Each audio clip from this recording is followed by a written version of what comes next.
नमस्कार, जोहार। मैं पूनम और आप देख रहे हैं जोहार झारखंड। चलिए जानते हैं आज की 25 महत्वपूर्ण बड़ी खबरों को। रामगढ़ में ट्रेलर का ब्रेक फेल, 5 गाड़ियों में मारी टक्कर, 1 दर्जन से अधिक घायल। रामगढ़ जिले में शनिवार को भीषण सड़क हादसा हो गया। यहां चूटूपालू घाटी में ब्रेक फेल हो जाने के कारण एक ट्रेलर अनियंत्रित हो गया और उसने अपने आगे चलने वाली बाइक समेत 5 गाड़ियों को टक्कर मार दी। इस हादसे में कई वाहन बुरी तरह से क्षतिग्रस्त हो गए हैं और उसमें सवार 1 दर्जन से अधिक लोग घायल हो गए। सभी घायलों को स्थानीय सदर अस्पताल और निजी नर्सिंग होम में भर्ती कराया गया है। जानकारी के अनुसार छड़ लदा ट्रेलर रांची से रामगढ़ की ओर आ रहा था। तभी घाटी में अचानक उसका ब्रेक फेल हो गया, जिसके बाद वो अनियंत्रित होकर आगे चल रहे वाहनों से टकरा गया। जिन वाहनों को टक्कर लगी उनमें Innova, Bolero, Hyundai i10, Fortuner और एक बाइक शामिल हैं। इस हादसे में वाहन में सवार कई लोग गंभीर रूप से घायल हो गए हैं। रामगढ़ डीसी फैज अक अहमद मुमताज के निर्देश पर अनुमंडल पदाधिकारी सह जिला परिवहन पदाधिकारी अनुराग कुमार तिवारी और जिला प्रशासन की टीम तुरंत घटनास्थल पर पहुंची और घायलों को प्राथमिक चिकित्सा दिया। इसके बाद सभी को सदर अस्पताल पहुंचाया गया, जहां उनका इलाज जारी है। हालांकि गंभीर रूप से घायल लोगों को बेहतर इलाज के लिए रेफर कर दिया गया है। रामगढ़ पुलिस ने घाटी के एक लेन को बंद कर दूसरे लेन से सभी वाहनों का आवागमन जारी रखा। हादसे के बाद कुछ देर के लिए घाटी में जाम लग गया, लेकिन अब यातायात सामान्य हो गया है। प्रशासन ने दुर्घटनाग्रस्त सभी वाहनों को सड़क से हटवा दिया है। अस्पताल प्रशासन को पहले ही सूचना दे दी गई थी। साथ ही डीसी ने प्रभारी पदाधिकारी गोपनीय शाखा रविंद्र कुमार गुप्ता को सदर अस्पताल पहुंचकर अपने मार्गदर्शन में घायलों के इलाज को सुनिश्चित कराने का निर्देश दिया था, ताकि घायलों को तत्काल चिकित्सीय सुविधा उपलब्ध कराई जा सके। उपायुक्त फैज अक अहमद मुमताज ने घटना पर संवेदना व्यक्त करते हुए घायलों की समुचित उपचार के निर्देश दिए हैं। उन्होंने कहा कि सड़क दुर्घटनाओं की स्थिति में CPR एवं फर्स्ट एड का ज्ञान अत्यंत आवश्यक है, क्योंकि समय पर दिया गया प्राथमिक उपचार कई बार लोगों की जान बचा सकता है। प्रशासन ने आम नागरिकों से अपील की कि वे सड़क सुरक्षा नियमों का पालन करें और आपातकालीन स्थितियों में प्राथमिक चिकित्सा देने के लिए स्वयं को प्रशिक्षित करें। JSSC CGL के सफल अभ्यर्थियों का सर्टिफिकेट वेरिफिकेशन 16 दिसंबर से। झारखंड सामान्य स्नातक योग्यताधारी संयुक्त प्रतियोगिता परीक्षा 2023 यानी JSSC CGL में उत्तीर्ण सहायक प्रशाखा पदाधिकारियों एवं कनीय सचिवालय सहायकों के प्रमाण पत्रों की जांच 16 दिसंबर से शुरू होगी। कार्मिक विभाग ने इस संबंध में अधिसूचना जारी कर दी है। चाईबासा में भवन निर्माण विभाग के कार्यपालक अभियंता 70,000 रिश्वत लेते गिरफ्तार। एंटी करप्शन ब्यूरो जमशेदपुर की टीम ने शनिवार को चाईबासा में भ्रष्टाचार के खिलाफ बड़ी कार्रवाई की है। टीम ने भवन निर्माण विभाग के एग्जीक्यूटिव इंजीनियर अरविंद कुमार सिंह को 70,000 रुपये रिश्वत लेते रंगे हाथ गिरफ्तार किया है। उनकी गिरफ्तारी पुराने उपायुक्त कार्यालय परिसर से की गई है। अरविंद ने एक भवन निर्माण कार्य के बकाया भुगतान के लिए ठेकेदार से घूस की मांग की थी। जानकारी के अनुसार 55 लाख की लागत से एक भवन निर्माण कार्य किया गया था। ठेकेदार को 29 लाख का भुगतान किया जा चुका था। शेष बिल के भुगतान को क्लियर करने के लिए एग्जीक्यूटिव इंजीनियर ने ठेकेदार से 2.5% कमीशन यानी 70,000 की मांग की थी। एग्जीक्यूटिव इंजीनियर द्वारा लगातार घूस की मांग किए जाने से परेशान होकर ठेकेदार रितेश चिरानिया ने ACB जमशेदपुर में इसकी लिखित शिकायत दर्ज कराई। शिकायत की गंभीरता और सत्यता की जांच करने के बाद ACB की टीम ने त्वरित कार्रवाई का निर्णय लिया और एक जाल बिछाया। तय योजना के अनुसार एग्जीक्यूटिव इंजीनियर अरविंद कुमार सिंह ने जैसे ही ठेकेदार से 70,000 की रिश्वत ली, ACB की टीम ने उन्हें मौके पर ही पकड़ लिया। गिरफ्तारी के बाद एग्जीक्यूटिव इंजीनियर अरविंद कुमार सिंह को आगे की पूछताछ और कानूनी कार्यवाही के लिए ACB जमशेदपुर ले जाया गया है। फ्लाइट कैंसिलेशन मामला। राजधानी रांची के होटल, लॉज एवं गेस्ट हाउस संचालकों के लिए दिशा निर्देश जारी। बढ़ती ठंड और कोहरे को लेकर राजधानी रांची से उड़ान भरने वाली कई फ्लाइट्स या तो कैंसिल हो रही हैं या फिर उसे रीशेड्यूल किया जा रहा है। ऐसे में यात्रियों को काफी दिक्कतों का सामना करना पड़ रहा है। एक तो उनकी फ्लाइट कैंसिल हो जा रही है, तो दूसरी तरफ होटल वाले भी उनसे मनमाना किराया वसूल रहे हैं। ऐसे मामलों पर संज्ञान लेते हुए रांची डीसी ने होटल मालिकों के लिए कड़े निर्देश जारी किए हैं। रांची जिला प्रशासन की तरफ से बताया गया है कि ठंड के दौरान कोहरे एवं खराब मौसम के कारण हवाई उड़ानों के निरस्त या विलंबित होने की स्थिति में यात्रियों को अनावश्यक कठिनाइयों का सामना न करना पड़े, इसे लेकर जिला प्रशासन रांची द्वारा सभी होटल, लॉज एवं गेस्ट हाउस संचालकों के लिए आवश्यक दिशा निर्देश जारी किए गए हैं। भारतीय विमानपत्तन प्राधिकरण बिरसा मुंडा एयरपोर्ट रांची द्वारा अवगत कराया गया है कि दिसंबर-जनवरी माह में घने कोहरे के कारण विशेषकर उत्तर भारत से आने जाने वाली उड़ानों में बार-बार बाधा उत्पन्न होता है। ऐसी स्थिति में कई यात्री मजबूरन होटल में ठहरने को विवश होते हैं, जिसका कुछ स्थानों पर अनुचित लाभ उठाते हुए होटल किरायों में अत्यधिक एवं मनमानी वृद्धि की शिकायतें प्राप्त होती रही हैं। ऐसे में जिला प्रशासन रांची स्पष्ट करता है कि आपदा या आपात अथवा हवाई सेवाओं में बाधा की स्थिति में किसी भी प्रकार की किराया वृद्धि अनुचित एवं अस्वीकार्य है। ऐसे समय में यात्रियों से निर्धारित एवं सामान्य दर से अधिक शुल्क वसूलना उपभोक्ता हितों के प्रतिकूल है। इसके तहत रांची जिला अंतर्गत सभी होटल संचालकों को निर्देशित किया जाता है कि उड़ान निरस्त या विलंब की स्थिति में कमरों के किराए में मनमानी वृद्धि नहीं की जाएगी। रामगढ़ में नर्स की मौत बनी पहेली, परिजन बोले हत्या हुई है। रामगढ़ की साहू कॉलोनी स्थित बरेलिया नर्सिंग होम में कार्यरत 23 वर्षीय नर्स लवली कुमारी का शव उसके कमरे में मिला था। घटना शुक्रवार की है। लवली ओरमांझी के पिपरा बंडा की रहने वाली थी, लेकिन फिलहाल रामगढ़ में किराए के मकान में रह रही थी। उसी मकान में उसके साथ काम करने वाली 6 अन्य नर्सें भी रहती थीं। उन्हीं नर्सों ने सबसे पहले लवली का शव देखा था। उनका कहना है कि लवली की हत्या हुई है। परिजनों ने शनिवार की सुबह लवली के शव को रामगढ़ के सुभाष चौक पर रखकर सड़क जाम कर दी। उनका आरोप है कि लवली की हत्या की गई है। उन्हें लवली की मौत पर संदेह है। वे पूरे मामले की निष्पक्ष और गहराई से जांच की मांग कर रहे हैं। सूचना मिलने पर पुलिस मौके पर पहुंची और परिजनों को समझाकर जाम हटाने में जुट गई। नर्स लवली की मौत पहेली बन गई है। लोगों की जहन में कई सवाल उठ रहे हैं। इस रहस्य से पर्दा उठना बाकी है। पुलिस अब तक इस रहस्य से पर्दा नहीं उठा पाई है। परिवार के लोग पुलिस प्रशासन के न्याय मांग रहे हैं। रामगढ़ में अनियंत्रित होकर हाईवा घर में घुसा, बड़ा हादसा टला। रामगढ़ जिले के हैसालोंग चौक में अहले सुबह लगभग 4:30 बजे एक हाईवा अनियंत्रित होकर घर में घुस गई। इस हादसे में घर का अगला हिस्सा बुरी तरह से क्षतिग्रस्त हो गया, लेकिन गनीमत रही कि किसी तरह की जानमाल की हानि नहीं हुई। स्थानीय लोगों के अनुसार घर हैसालोंग निवासी रूपलाल साव का है। उन्होंने सामने के दुकानों को भाड़े पर दिया था। इस दुर्घटना में किसी तरह का जानमाल का नुकसान नहीं हुआ, लेकिन चालक वाहन में फंस गया था। कड़ी मशक्कत के बाद उसे बाहर निकाला गया। स्थानीय लोगों का कहना है कि खराब सड़क और भारी मालवाहक वाहन के तेज रफ्तार में चलने के कारण आए दिन सड़क दुर्घटनाएं होती रहती हैं। उन्होंने परिवहन विभाग से तेज रफ्तार वाहन चलाने वालों पर सख्त कार्रवाई करने की मांग की, साथ ही सड़क को सही तरीके से बनवाने की अपील की।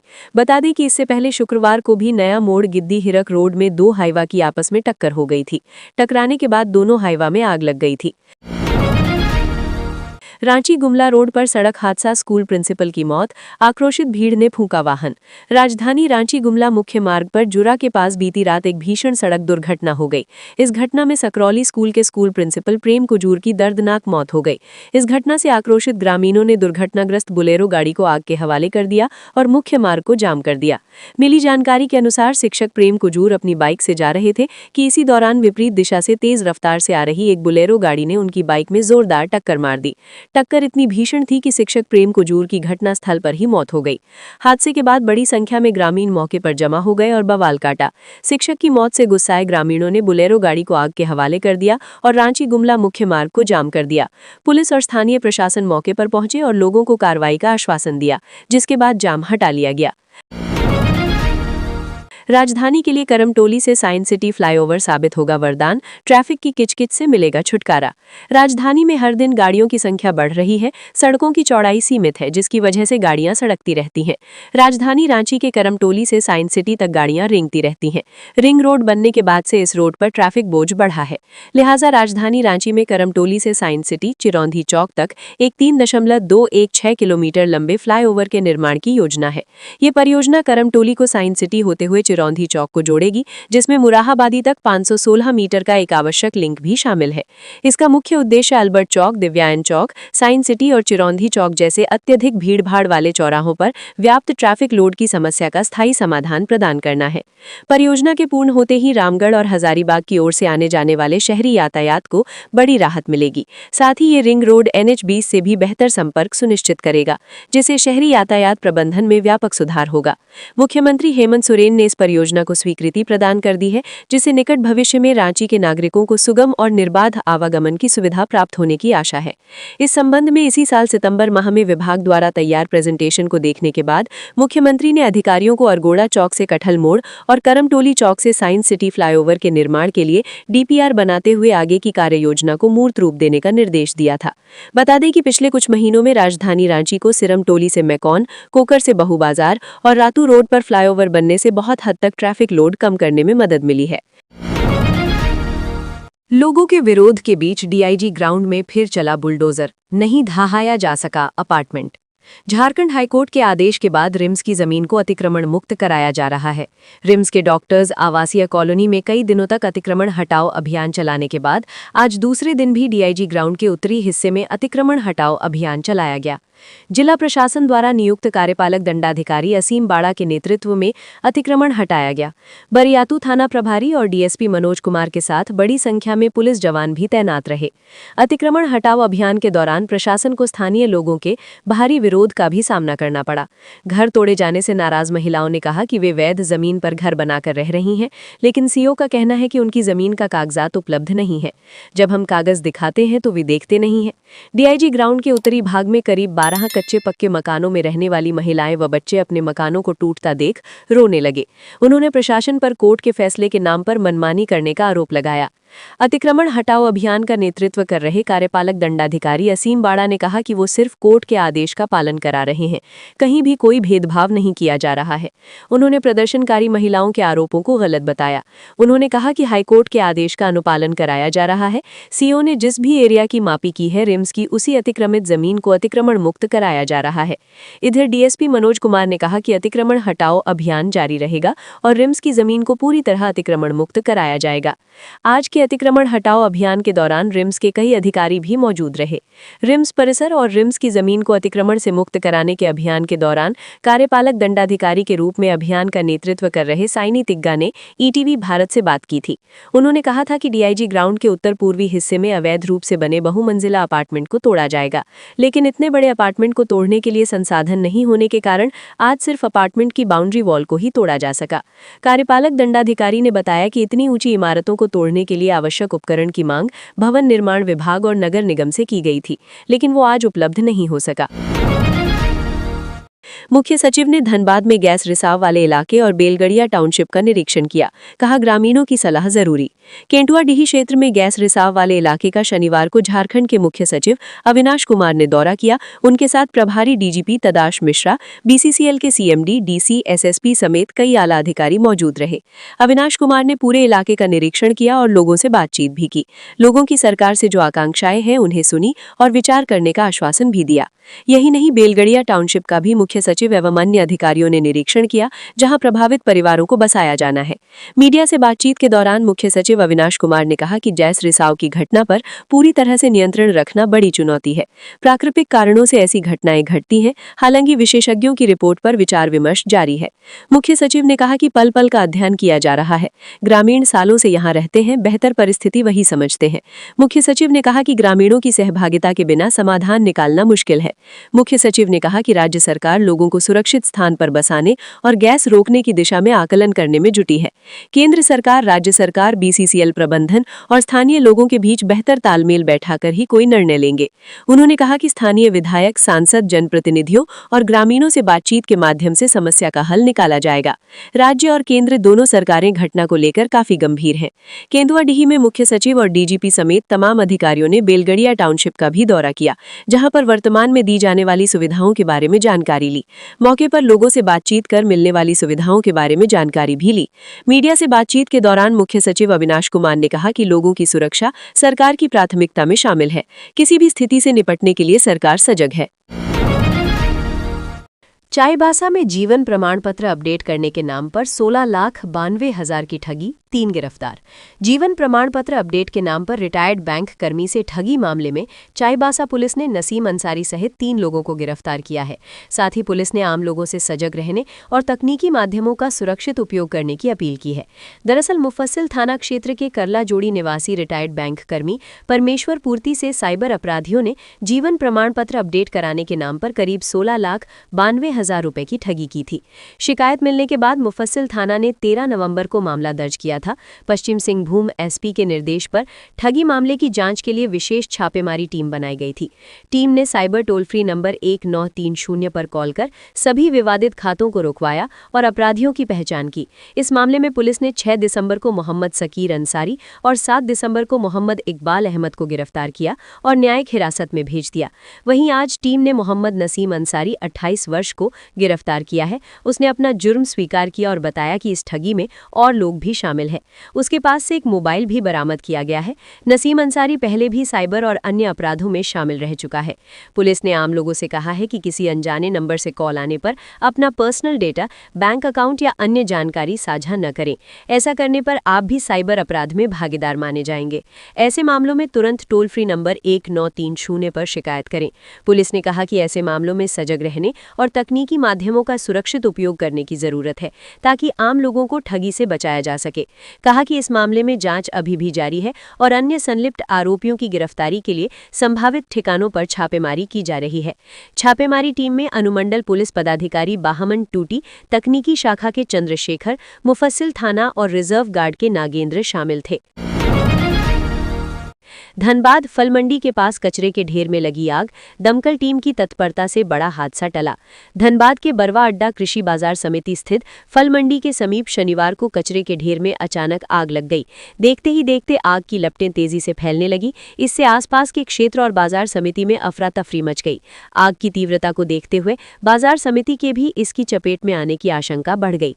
सूचना मिलते ही फायर ब्रिगेड की टीम दमकल के साथ मौके पर पहुंची और कड़ी मशक्कत के बाद आग पर काबू पाया। समय रहते आग बुझा दी गई, जिससे एक बड़ा हादसा टल गया।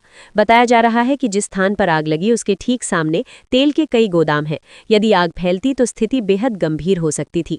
व्यापारियों के अनुसार फलमंडी क्षेत्र में कचरा प्रबंधन की समुचित व्यवस्था नहीं रहने के कारण हर साल इस तरह की घटनाएं सामने आती हैं। कुछ दुकानदारों का आरोप है कि बाजार समिति में कार्यरत मोटिया मजदूरों की लापरवाही से आग लगती है। हालांकि इस घटना में किसी के हताहत होने की सूचना नहीं है। व्यापारियों ने भविष्य में ऐसी घटनाओं से बचाव के लिए स्थायी समाधान व निगरानी की मांग की है। जमशेदपुर के साकची कोट मोड़ के पास खाली टैंकर पलटा, मची अफरा तफरी। जमशेदपुर के साकची स्थित कोट मोड़ के पास शनिवार की सुबह एक खाली टैंकर असंतुलित होकर अचानक पलट गया। घटना सुबह करीब 6 बजे हुई। सड़क पर आवाजाही काफी कम थी। इसी वजह से किसी को चोट नहीं आई और बड़ा हादसा होने से बच गया। लेकिन आसपास के लोगों में अफरा तफरी मच गई। कुछ देर तक यातायात प्रभावित रहा। मॉर्निंग वॉक पर निकले लोगों ने सड़क किनारे पलटे टैंकर को देखा और तुरंत साकची थाना को सूचना दी। खबर मिलते ही पुलिस मौके पर पहुंची और जांच पड़ताल की। पुलिस ने बताया कि टैंकर पूरी तरह खाली था, इसलिए किसी तरह का जान माल का नुकसान नहीं हुआ। पुलिस ने क्रेन मंगवाकर टैंकर को हटवाया। इसके बाद यातायात सामान्य हो गया। पहली बार बैलेट पेपर से होगा झारखंड में नगर निकाय चुनाव। राज्य निर्वाचन आयोग ने लिया फैसला। झारखंड में पहली बार बैलेट पेपर के जरिए शहर की सरकार चुनी जाएगी। राज्य निर्वाचन आयोग ने आने वाले समय में होने वाले नगर निकाय चुनाव को लेकर यह महत्वपूर्ण फैसला लिया है। अभी तक नगर निकाय चुनाव जब कभी भी हुए हैं उसमें ईवीएम का ही इस्तेमाल होता था। जाहिर तौर पर बैलेट पेपर के जरिए मतदान होने से चुनाव कार्य थोड़ा जटिल होगा और निर्वाचन कर्मियों को मतदान से लेकर मतगणना तक में परेशानी का सामना होगी। दरअसल ये फैसला राज्य निर्वाचन आयोग में ईवीएम की अनुपलब्धता के कारण लिया है। आयोग को जितनी संख्या में ईवीएम की जरूरत है उस हिसाब से अपने राज्य में ईवीएम नहीं होने के कारण दूसरे राज्य पर निर्भर होना पड़ता है। बिहार सहित झारखंड के दूसरे पड़ोसी राज्यों ने ईवीएम उपलब्ध कराने के नाम पर हाथ खड़े कर दिए हैं। इतना ही नहीं, ईवीएम बनाने वाली कंपनी ने मांग के अनुरूप नया ईवीएम बनाने के लिए 1 वर्ष की समय की मांग की है। जाहिर तौर पर इन सारे तमाम कारणों की वजह से राज्य निर्वाचन आयोग ने इस बार बैलेट पेपर के जरिए शहर की सरकार चुनने का फैसला किया है। नगर निकाय चुनाव में बैलेट पेपर अलग अलग रंग में रहेगा, यानी अध्यक्ष अध्यक्ष के लिए अलग रंग का बैलेट पेपर, वहीं वार्ड सदस्य के लिए अलग रंग का बैलेट पेपर। मतदाता को मतदान के दौरान 2 बैलेट पेपर मिलेंगे और अलग अलग बैलेट बॉक्स में इसे डालना होगा। राज्य निर्वाचन आयोग के सचिव राधेश्याम प्रसाद के अनुसार पर्याप्त संख्या में बैलेट बॉक्स उपलब्ध है। जिलों में मतदान केंद्रों के अनुसार इसका आकलन किया जा चुका है और ब्लैक बॉक्स की रंगाई पुताई भी की जा रही है। इधर बैलेट पेपर की छपाई के लिए प्रिंटिंग प्रेस के चयन की तैयारी आयोग ने शुरू कर दी है। आमतौर पर बैलेट पेपर कोलकाता में प्रिंट होता था, लेकिन इस बार स्थानीय स्तर पर यानी रांची में ही प्रिंट कराने का निर्णय लिया गया है। इसके लिए आयोग के द्वारा प्रिंटिंग प्रेस के चयन की प्रक्रिया पूरी की जा रही है। गुणवत्तापूर्ण शिक्षा के लिए सरकारी पहल। 24 दिसंबर को राज्य के स्कूलों में होगा विशेष अभिभावक शिक्षक बैठक। झारखंड में गुणवत्तापूर्ण स्कूली शिक्षा देने के उद्देश्य से शिक्षा विभाग आगामी 24 दिसंबर को विशेष अभिभावक शिक्षक बैठक का आयोजन करने जा रही है। इस बैठक के जरिए स्कूली शिक्षा कैसे बेहतर से बेहतर हो, इसके लिए सुझाव भी लिए जाएंगे। इस बैठक को प्रभावी बनाने के लिए मुख्यमंत्री हेमंत सोरेन खुद रुचि दिखाते हुए न केवल अपने अधीनस्थ सभी मंत्रियों को चिट्ठी लिखा है, बल्कि सांसद और विधायक को भी अपने अपने क्षेत्र में आयोजित होने वाले विशेष अभिभावक शिक्षक बैठक में शामिल होने की अपील की है। मुख्यमंत्री द्वारा लिखे गए पत्र में जनप्रतिनिधियों से आग्रह करते हुए कहा गया है कि आप अपने क्षेत्र के विद्यालय एवं उनके पोषक क्षेत्रों से भली भांति परिचित हैं। स्कूली शिक्षा एवं साक्षरता विभाग द्वारा आपकी उपस्थिति में विशेष अभिभावक शिक्षक बैठक का संचालन दिनांक 24 दिसंबर 2025 को चिन्हित विद्यालयों में किया जाना प्रस्तावित है। इस अवधि में छात्रों के नियमित उपस्थिति, बच्चों की शैक्षणिक उपलब्धि, मैट्रिक एवं इंटरमीडिएट का परीक्षा फल, विद्यालयों में शैक्षणिक अनुशासन एवं स्वच्छता आदि पर माता-पिता एवं अभिभावक के साथ विस्तृत रूप से चर्चा करते हुए सकारात्मक दृष्टिकोण से समुदाय को अवगत कराना है। अनुरोध है कि अपने क्षेत्राधीन विद्यालयों में आयोजित होने वाले विशेष अभिभावक शिक्षक बैठक में कम से कम एक उच्च प्रदर्शन करने वाले विद्यालय एवं एक आकांक्षी विद्यालय में भाग लेकर माता-पिता, अभिभावक एवं शिक्षकों का उत्साहवर्धन करें एवं राज्य के नवनिहालों के स्कूली शिक्षा को बेहतर चलाने में भागीदार बने। विशेष अभिभावक शिक्षक बैठक के सफल संचालन को लेकर मुख्य सचिव अविनाश कुमार ने राज्य के सभी उपायुक्तों को पत्र भेजकर 19 दिसंबर से 24 दिसंबर तक अलग-अलग चरणों में आयोजित होने वाले बैठक को सफल बनाने के निर्देश दिए हैं। झारखंड हाईकोर्ट के चीफ जस्टिस ने राष्ट्रीय लोक अदालत का वर्चुअल उद्घाटन किया। कहा, मानवता को ध्यान में रखकर न्याय प्रणाली विकसित करें। झारखंड उच्च न्यायालय के मुख्य न्यायाधीश तरलोक सिंह चौहान आज दुमका पहुंचे। यहां के कन्वेंशन हॉल में उन्होंने राष्ट्रीय लोक अदालत का वर्चुअल उद्घाटन किया। साथ ही स्टेट लेवल लीगल सर्विसेज कम एम्पावरमेंट कैंप में भी भाग लिया। इस अवसर पर उन्होंने 2275 लाभुकों के बीच 13 करोड़ 86 लाख की परिसंपत्ति का वितरण किया। राष्ट्रीय लोक अदालत का वर्चुअल उद्घाटन के मौके पर झारखंड उच्च न्यायालय के 3 जस्टिस न्यायाधीश सुजीत नारायण प्रसाद, न्यायाधीश आनंदा सेन और न्यायाधीश प्रदीप कुमार श्रीवास्तव भी मौजूद रहे। इसके साथ ही जिले के उपायुक्त अभिजीत सिन्हा, एसपी पीतांबर सिंह खेरवार की उपस्थिति रही। साथ ही काफी संख्या में लाभुकों ने भाग लिया। इस मौके पर झारखंड सरकार के कल्याणकारी योजनाओं के स्टॉलों का भी उन्होंने निरीक्षण किया। वे अपने परिवार के साथ दुमका पहुंचे थे। अपने संबोधन में उच्च न्यायालय के मुख्य न्यायाधीश तरलोक सिंह चौहान ने कहा कि हमें ऐसी न्याय प्रणाली का निर्माण करना होगा जिसमें प्रत्येक व्यक्ति केवल एक केस फाइल नहीं बल्कि गरिमा और संवेदनशीलता से युक्त एक मानव के रूप में दिखे। जब हम कमजोर वर्ग के लोगों की बात ध्यान से सुनते हैं तो हमें ये समझ में आता है कि उनकी पीड़ाएं कितनी वास्तविक हैं। उन्होंने कहा कि घरेलू हिंसा से पीड़ित व्यक्ति केवल कानूनी संरक्षण का ही नहीं चाहता बल्कि वो भावनात्मक सहारा और आर्थिक सुरक्षा भी चाहता है। शोषण से बचाया गया कोई बच्चा केवल पुनर्वास ही नहीं बल्कि शिक्षा और स्नेह भी चाहता है। अधिकारों से वंचित किया गया कोई श्रमिक केवल मुआवजा ही नहीं बल्कि शोषण के विरुद्ध दीर्घकालिक सुरक्षा भी चाहता है। लोगों को संबोधित करते हुए मुख्य न्यायाधीश तरलोक सिंह चौहान ने कहा कि न्याय केवल कानून के माध्यम से ही प्रदान नहीं किया जाना चाहिए बल्कि संकट में पड़े लोगों का साथ करुणा और भावनापूर्ण तरीके से देना होगा। भविष्य में हमें न्याय प्रणाली को और अधिक संवेदनशील और उत्तरदायी बनाना होगा। कानूनी सेवाओं में टेक्नोलॉजी को और अधिक सशक्त करना होगा ताकि राज्य के दूर दराज क्षेत्रों तक भी हमारी पहुंच सुनिश्चित हो सके। हमें नीतियों और योजनाओं को बदलती सामाजिक वास्तविकताओं के अनुरूप ढालना होगा। सरकारी जमीन पर कब्जा करने वालों पर चलेगा नगर निगम का बुलडोजर। रांची नगर निगम अब सरकारी और निगम की जमीन पर अवैध कब्जे को लेकर पूरी तरह सख्त हो गया है। शनिवार को नगर निगम के प्रशासक सुशांत गौरव ने अधिकारियों की टीम के साथ वार्ड संख्या 6 के बांधगाड़ी इलाके का निरीक्षण किया। निरीक्षण के दौरान सामुदायिक भवन के आसपास सरकारी जमीन पर अवैध रूप से रखी गई निर्माण सामग्री पाई गई। इसे देखते ही प्रशासक ने तुरंत कार्रवाई के निर्देश दिए और सामग्री जब्त करने का आदेश दिया। साथ ही पूरी जमीन की मापी कर सीमांकन कराने को कहा ताकि आगे कोई गड़बड़ी न हो। प्रशासक ने मौके पर मौजूद अधिकारियों को साफ निर्देश दिया कि इस जमीन पर बनी अवैध बाउंड्री और अन्य ढांचों को जल्द हटाया जाए। इसके अलावा आसपास के इलाकों में भी विशेष जांच अभियान चलाकर अवैध भवनों और बिना अनुमति लगे होर्डिंग्स पर कार्रवाई करने को कहा गया। निरीक्षण के दौरान प्रशासक ने दो टोक कहा कि निगम की जमीन पर किसी भी तरह का अवैध कब्जा बर्दाश्त नहीं किया जाएगा। उन्होंने शहर भर में निगम की जमीन पर हुए अतिक्रमण की गंभीर जांच कर दोषियों के खिलाफ तुरंत और सख्त कार्रवाई सुनिश्चित करने का निर्देश दिया। इस निरीक्षण में उप प्रशासक रविंद्र कुमार, सहायक प्रशासक चंद्रदीप कुमार, नगर मंधिक सहित नगर निगम के कई अधिकारी और कर्मचारी मौजूद थे। धनबाद मुख्य सचिव ने बैलगड़िया टाउनशिप का किया निरीक्षण, जानी लोगों की समस्याएं। झारखंड के मुख्य सचिव अविनाश कुमार के नेतृत्व में प्रशासनिक व तकनीकी अधिकारियों की उच्च स्तरीय टीम ने शनिवार को धनबाद के बैलगड़िया टाउनशिप का निरीक्षण किया। ये दौरा मुख्यमंत्री के निर्देश पर किया गया ताकि टाउनशिप व क्षेत्र में व्याप्त समस्याओं और स्थानीय लोगों की चिंताओं का आकलन किया जा सके। निरीक्षण के दौरान प्रभारी DGP Tadasha Mishra, BCCL CMD, Dhanbad DC, SSP सहित कई वरिष्ठ प्रशासनिक और पुलिस अधिकारी मौजूद थे। टीम ने टाउनशिप के विभिन्न हिस्सों का दौरा कर वहां की मौजूदा स्थिति का स्थलीय निरीक्षण किया। मुख्य सचिव ने स्थानीय लोगों से सीधे संवाद कर उनकी समस्याएं, आशंकाएं और मांगें गंभीरता से सुनी। लोगों ने पेयजल, बिजली, सड़क और अन्य मूलभूत सुविधाओं से जुड़ी परेशानियों को अधिकारियों के समक्ष रखा। अधिकारियों ने संबंधित विभागों को समस्याओं के शीघ्र समाधान के लिए आवश्यक दिशा निर्देश दिए। मुख्य सचिव ने कहा कि लोगों की सुरक्षा राज्य सरकार की सर्वोच्च प्राथमिकता है। किसी भी आपात या असामान्य स्थिति से निपटने के लिए प्रशासन पूरी तरह सतर्क है। हालात पर लगातार नजर रखी जा रही है। उन्होंने आश्वस्त किया कि क्षेत्र की परिस्थितियों का तकनीकी और प्रशासनिक स्तर पर नियमित मूल्यांकन किया जा रहा है। आवश्यकता पड़ने पर प्रभावित लोगों की सुरक्षा और सुविधा को ध्यान में रखते हुए वैकल्पिक व्यवस्थाओं पर भी गंभीरता से विचार किया जाएगा। जमशेदपुर के NH 33 पर जाम से राहत की उम्मीद टूटी, कांदरबेड़ा दो मुहानी सड़क योजना अटकी।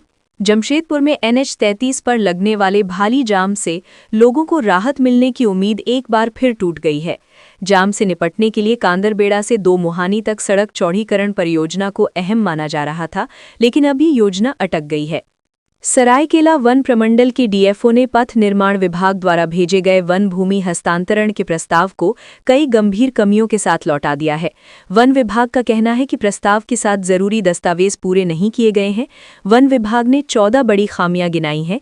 इनमें परियोजना का विस्तृत विवरण, जीपीएस कोऑर्डिनेट्स के साथ पूरा नक्शा, टोपो शीट, लेआउट प्लान, वन भूमि और गैर वन भूमि की सूची तथा सीओ से सत्यापित भूमि विवरण शामिल नहीं है। इसके अलावा ये प्रमाण पत्र भी नहीं दिया गया कि परियोजना के लिए कोई वैकल्पिक गैर वन भूमि उपलब्ध नहीं है।